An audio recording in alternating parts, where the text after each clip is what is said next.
Income from ಸ್ಯಾಲರಿಲಿ allowances ನೋಡೋಣ. Allowances ಅಂದರೆ ಎಂಪ್ಲಾಯರ್ ಎಂಪ್ಲಾಯೀಸ್ಗೆ ಬೇಸಿಕ್ ಸ್ಯಾಲ್ರಿ ಜೊತೆಗೆ ಸಮ್ ಎಕ್ಸ್ಟ್ರಾ ಅಮೌಂಟ್ ಕೂಡ ಕೊಟ್ಟಿರ್ತಾರೆ. ಪರ್ಸ್ನಲ್ ಎಕ್ಸ್ಪೆನ್ಸಸ್ ಮತ್ತು ಆಫೀಸ್ ಎಕ್ಸ್ಪೆನ್ಸಸ್ ಅದನ್ನು ಮೀಟ್ ಮಾಡಲಿಕ್ಕೆ ಅಲೌನ್ಸಸ್ ಕೊಟ್ಟಿರ್ತಾರೆ. ಫಾರ್ ಎಕ್ಸಾಂಪಲ್ ಈಗ ಡಿಯರ್ನೆಸ್ ಅಲೌನ್ಸ್ ಇರ್ಬೋದು, house rent allowances, HRA, CCA, then entertainment allowances, ಆಮೇಲೆ ಕೆಲವೊಂದು ಸ್ಪೆಷಲ್ ಅಲೌನ್ಸಸ್ ಕೂಡ ಇದ್ದಾವೆ. ಸೊ ಇವೆಲ್ಲ ಅಲೌನ್ಸಸ್ ಸಮ್ ಎಕ್ಸ್ಪೆನ್ಸಸ್ ಮೀಟ್ ಮಾಡಲಿಕ್ಕೆ ಕಂಪ್ನಿದವರು ತಮ್ಮ ಎಂಪ್ಲಾಯೀಸ್ಗೆ ಕೊಟ್ಟಿರ್ತಾರೆ. ಈಗ ಒನ್ ಬೈ ಒನ್ ನೋಡೋಣ. ಡಿಯರ್ನೆಸ್ ಅಲೌನ್ಸ್ ಅಂದರೆ ಇನ್ಫ್ಲೇಷನ್ ಮೀಟ್ ಮಾಡಲಿಕ್ಕೆ ಇದು ಅಲೌನ್ಸಸ್ ಕೊಟ್ಟಿರ್ತಾರೆ. ಸೊ ಇದರಲ್ಲಿ ಕೂಡ ಒಂದು ಎಂಪ್ಲಾಯ್ಮೆಂಟಲ್ಲಿ ಕವರ್ ಆಗಿರುತ್ತೆ, ಒಂದು ಎಂಪ್ಲಾಯ್ಮೆಂಟಲ್ಲಿ ಕವರ್ ಆಗಿರೋದಿಲ್ಲ. ಎಂಪ್ಲಾಯ್ಮೆಂಟಲ್ಲಿ ಕವರ್ ಆದರೆ ಅಂದರೆ ಇದನ್ನು at the time of retirement ಇದನ್ನು ಕನ್ಸಿಡರ್ ಮಾಡ್ತಾರೆ. ಇದಕ್ಕೆ ಮೇನ್ ಡಿಫ್ರೆನ್ಸ್ ಅಂದರೆ ಈಗ ಸ್ಯಾಲ್ರಿ ಹೇಗೆ ಇನ್ಕ್ರೀಸ್ ಆಗುತ್ತೆ ಎವ್ರಿ ಇಯರ್ ಇರ್ಬೋದು, every some period of time salary ಹೇಗೆ ಇನ್ಕ್ರೀಸ್ ಆಗುತ್ತೆ, ಸೊ ಅದ್ರ ಜೊತೆ ನಮ್ಮ DAನೂ ಕೂಡ ಇನ್ಕ್ರೀಸ್ ಮಾಡ್ತಾರೆ. ಅಂದರೆ ಸ್ಯಾಲ್ರಿ ಯಾವಾಗ ಇನ್ಕ್ರೀಸ್ ಆಗುತ್ತೆ ಪ್ರಪೋರ್ಷನೇಟ್ಲಿ DA ಕೂಡ ಅದ್ರ ಜೊತೆ ಇನ್ಕ್ರೀಸ್ ಆಗುತ್ತೆ. ಬಟ್ ಎಂಪ್ಲಾಯ್ಮೆಂಟ್ ಟರ್ಮ್ಸಲ್ಲಿ ಕವರ್ ಆಗಲಿಲ್ಲ ಅಂದರೆ DA ಇದು ಫಿಕ್ಸ್ ಇರುತ್ತೆ. ಇಲ್ಲಿ ಸ್ಯಾಲ್ರಿ ಇನ್ಕ್ರೀಸ್ ಆದ್ರೂ ಕೂಡ ಇಲ್ಲಿ DA ಫಿಕ್ಸ್ ಇರುತ್ತೆ, ಇದು ಪ್ರಪೋರ್ಷನೇಟ್ಲಿ ಇನ್ಕ್ರೀಸ್ ಆಗೋದಿಲ್ಲ. Next entertainment allowances. ಇಲ್ಲಿ ಎಂಟರ್ಟೈನ್ಮೆಂಟ್ ಅಲೌನ್ಸಸ್ ಅಂದರೆ ಸಮ್ ಎಕ್ಸ್ಪೆಂಡಿಚರ್ಸ್ ಫಾರ್ ಎಂಟರ್ಟೈನ್ಮೆಂಟ್. ಅಂದರೆ ಈಗ ಎಂಪ್ಲಾಯೀಸ್ ತಮ್ಮ ಕಸ್ಟಮರ್ಸ್ಗೆ ಏನಾದರೂ ಟೀ ಕುಡಿಸ್ಲಿಕ್ಕಿರ್ಬೋದು ಅಥವಾ ಹೋಟೆಲ್ ಎಕ್ಸ್ಪೆನ್ಸಸ್ ಇರ್ಬೋದು ಫಾರ್ ಎಂಟರ್ಟೈನ್ಮೆಂಟ್ ಎಕ್ಸ್ಪೆಂಡಿಚರ್ಸ್.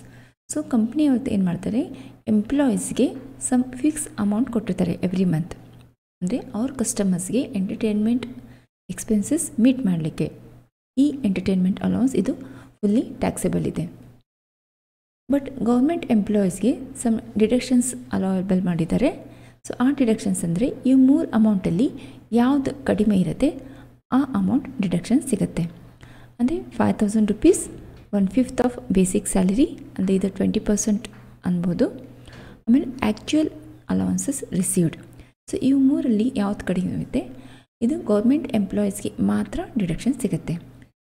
ಪ್ರೈವೇಟ್ ಎಂಪ್ಲಾಯೀಸ್ಗೆ ಇದು fully taxable.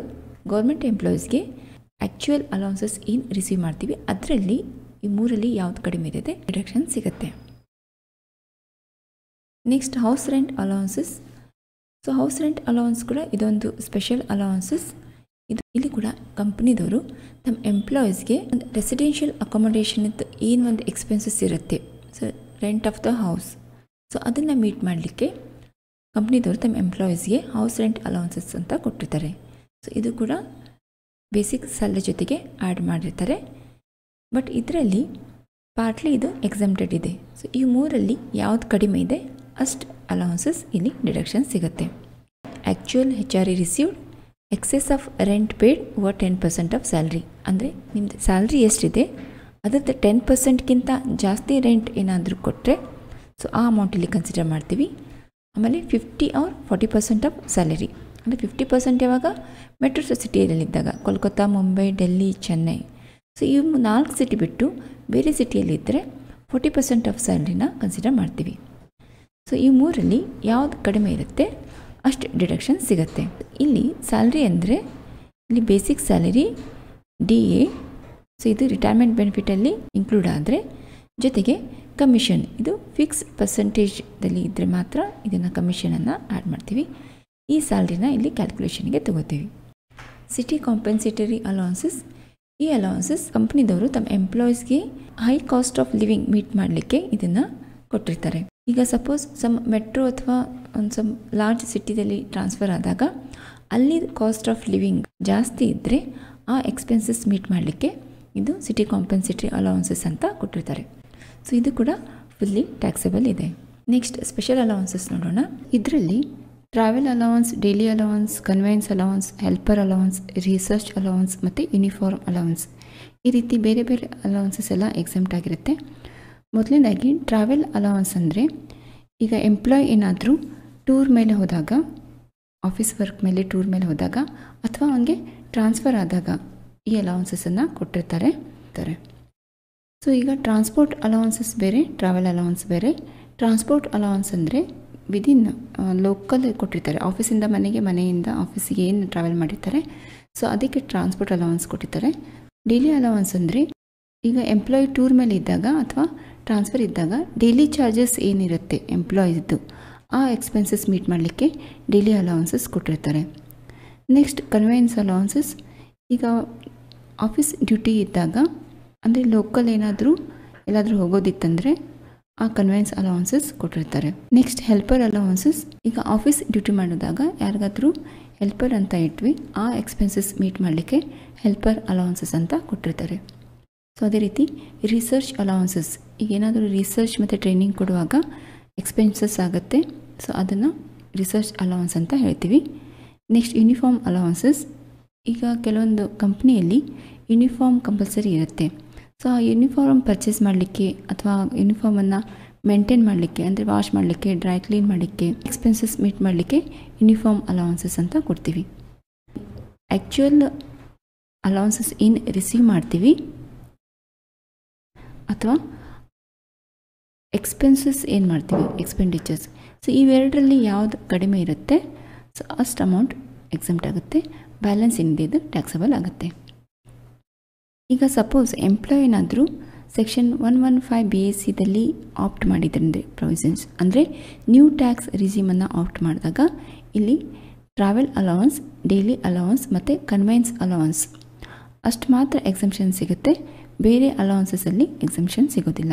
So next allowances exempt under section 1014(2) ನೋಡೋಣ. ಇಲ್ಲಿ ತುಂಬ ಅಲೌನ್ಸಸ್ ಇದೆ.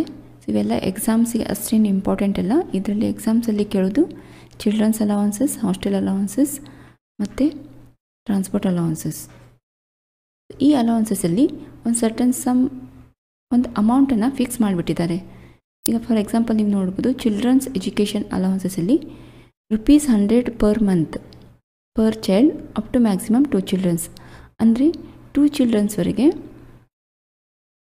ಪರ್ ಮಂತ್ ₹100 ಅಂದರೆ ಫಾರ್ ದ ಇಯರ್ ಈ ರೀತಿ ಕ್ಯಾಲ್ಕುಲೇಷನ್ ಮಾಡಿ ಮ್ಯಾಕ್ಸಿಮಮ್ ಎಕ್ಸೆಂಪ್ಟೆಡ್ ಅಮೌಂಟನ್ನು ಇಲ್ಲಿ ಫಿಕ್ಸ್ ಮಾಡಿಬಿಟ್ಟಿದ್ದಾರೆ. ಇದಕ್ಕಿಂತ ಜಾಸ್ತಿ ಅಲೌನ್ಸಸ್ ಏನಾದರೂ ಇದ್ದರೆ ಆ ಬ್ಯಾಲೆನ್ಸ್ ಎಕ್ಸೆಸ್ ಅಮೌಂಟ್ ಏನಿದೆ ಅದು ಟ್ಯಾಕ್ಸಬಲ್ ಆಗುತ್ತೆ. ಸೊ ಅದೇ ರೀತಿ ಹಾಸ್ಟೆಲ್ ಎಕ್ಸ್ಪೆಂಡಿಚರ್ಸ್ ಮೀಟ್ ಮಾಡಲಿಕ್ಕೆ ಇಲ್ಲಿ ₹100 ಬದಲಾಗಿ ₹300 ಪರ್ ಮಂತ್, ಅದು ಕೂಡ ಇಬ್ಬರಿಗೆ ಮಾತ್ರ ಇದೆ. ನೆಕ್ಸ್ಟ್ ಟ್ರಾನ್ಸ್ಪೋರ್ಟ್ ಅಲೌನ್ಸಸ್ ಕೂಡ ಇದೆ. ಇದು ಫಿಸಿಕಲಿ ಡಿಸೇಬಲ್ಡ್ ಹ್ಯಾಂಡಿಕ್ಯಾಪ್ ಇದ್ದರೆ ಅವ್ರದ್ದು ಆಫೀಸಿಂದ ಮನೆಗೆ ಹೋಗಲಿಕ್ಕೆ ಒಂದು ಟ್ರಾನ್ಸ್ಪೋರ್ಟ್ ಅಲೌನ್ಸ್ ಕೊಟ್ಟಿದ್ದಾರೆ.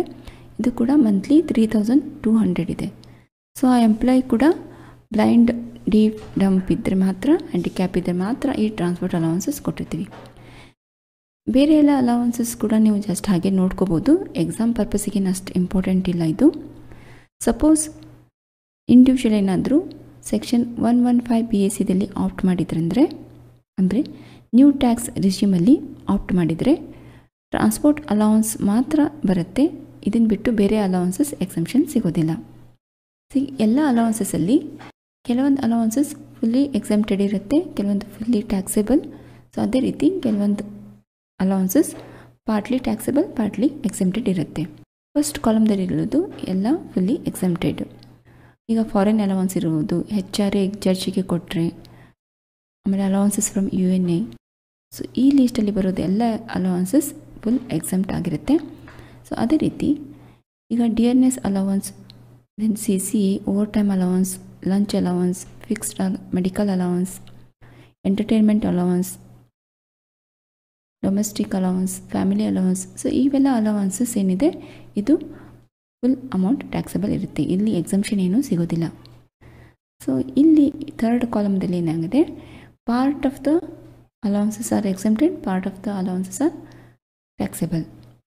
In case of house rent allowance, entertainment allowance in case of government employees, then allowances covered under section 1014. So you just note that. Then transport allowance, uniform allowance, children education allowance, conveyance allowance, hostel allowance, then special compensatory allowances.